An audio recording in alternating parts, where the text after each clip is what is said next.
Ladies and gentlemen of the American jury and Bulldog Nation, it is Friday. Basketball is in full force. We'll cover all that.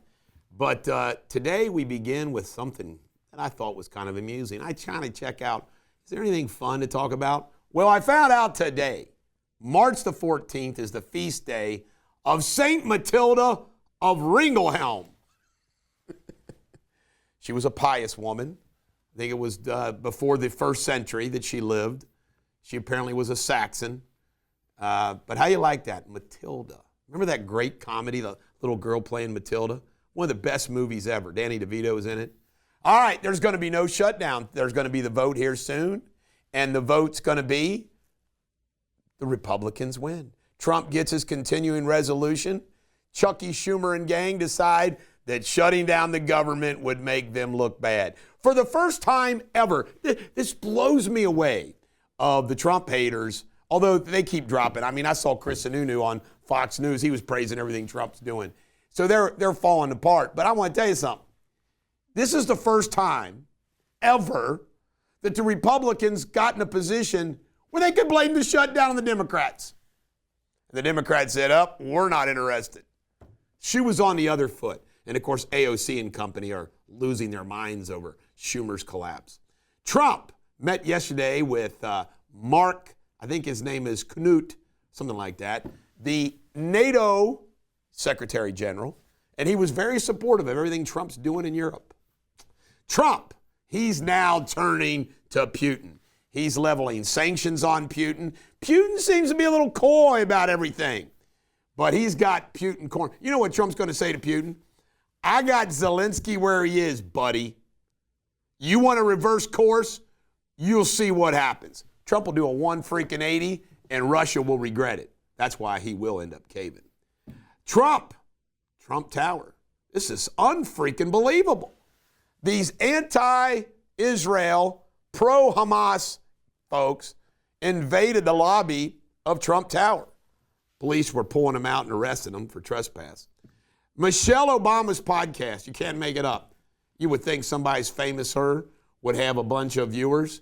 You ready for this? Since we only have 15 or 16,000 YouTube subscribers, which I'm proud of considering who I am, Michelle Obama only got 14,000. What? Michelle Obama's podcast is a bust. Macy's is going to close 150 stores. The great retailer of once upon a time is falling apart. DOGE, they have canceled 239 contracts now. And you ready for this? They canceled one. They found one. It was a grant. Trans farmers. Education for trans farmers about food justice. Do you believe the things? And I was talking to my euchre buddies last night how it's done. Is what they did is any liberal, woke, connected person or anybody can create some kind of a company, apply for the grants, blow the money, put it in their pocket, say it didn't work out, it's done. I think massive fraud all day long. USPS says they're going to adopt DOGE, their standards. They're going to cut 10,000 employees. The business model is broken. Do you think? Arizona Representative Raul Grivala passed away. This is two Democrats who have passed away in a week. He had lung cancer, God love him.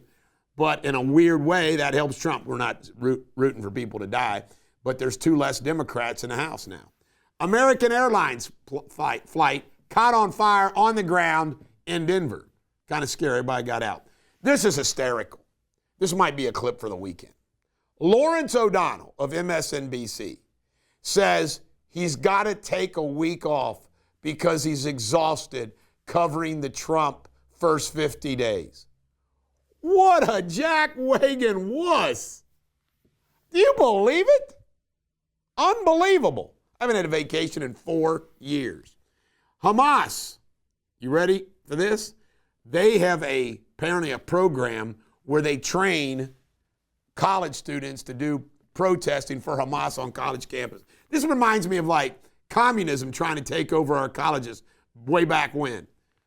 Donald Trump has ordered 48 icebreakers. I think Trump is making a move to the Arctic. 48 icebreakers.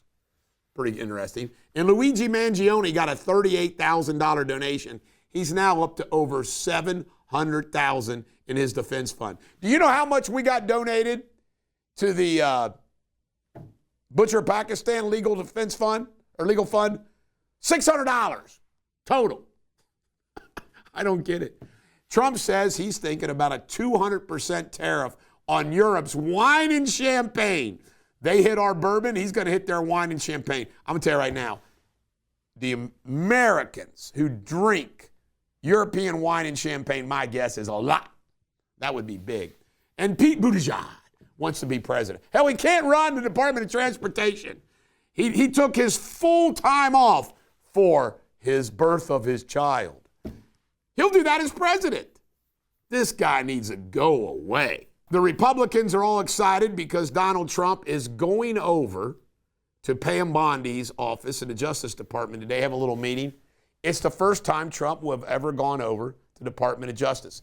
And do not forget, ever, the Department of Justice is part of the executive branch. Trump is allowed to go there. They expect to talk about a lot of things, including the fentanyl crisis. Turning to world news, there was an earthquake in Naples, registered over a 4. Seems like everybody's going to be okay. The Canadians are now talking about joining the EU, the European Union. That'd be funny. And the Brits, apparently their military, I wish Jamie was here, I'd rub it in his face. The Brits military's apparently gotten, by the way, I'm all pro-British. I love the Brits. They're our ally. But apparently their military's going down. Poland's got a military as good as theirs now, apparently. And pop culture, Lively and Baldoni, the judge, is going to release a lot of things. It's not going to be confidential. That thing just gets weirder and weirder. And this is the biggest news in pop culture. It was revealed that Tiger Woods is now dating Vanessa, Donald Trump Jr.'s former wife. And you know what Donald Trump Jr. said when he heard the news? He said, cool. And apparently who got him together is Sam, Trump's son, or Sam's his daughter, and Kaya, Vanessa's daughter, because they all golf. They all go to the same school together. So this is a golf love. Can you imagine Kaya? She's got a scholarship to Florida to golf, and her mom is now dating Tiger. In Sports Without Boundaries, Cooper Flagg hurt his ankle in the first half of the game, and the coach says they still beat Georgia Tech 78-70, but apparently Cooper may not be able to play Friday. Steph Curry, 4,000 threes. First player ever to make 4,000 threes. Steph Curry he passed up Allen. There's no question about it. He's the best shooter of all time in the NBA. And Aliyah Effort. This is interesting. There's people that are rallying for her support at Norcom High School in Portsmouth, Virginia. She's the track girl that hit an opponent with the baton in a relay. Now, you know what's so sad about this? They're making it a criminal offense. Now, I ain't condoning the behavior, but come on. They're prosecuting the girl. I stand with you, Aliyah. All right, your Shakespeare insult of the day, which is a good one. I choose these, remember. Do not be a haggard, milk-livered polecat. Just don't be one. Can you imagine John Wayne looking in the camera and saying, don't be a haggard, milk-livered polecat, Pilgrim? That'd been funny. All right. Coming up next is your local news show.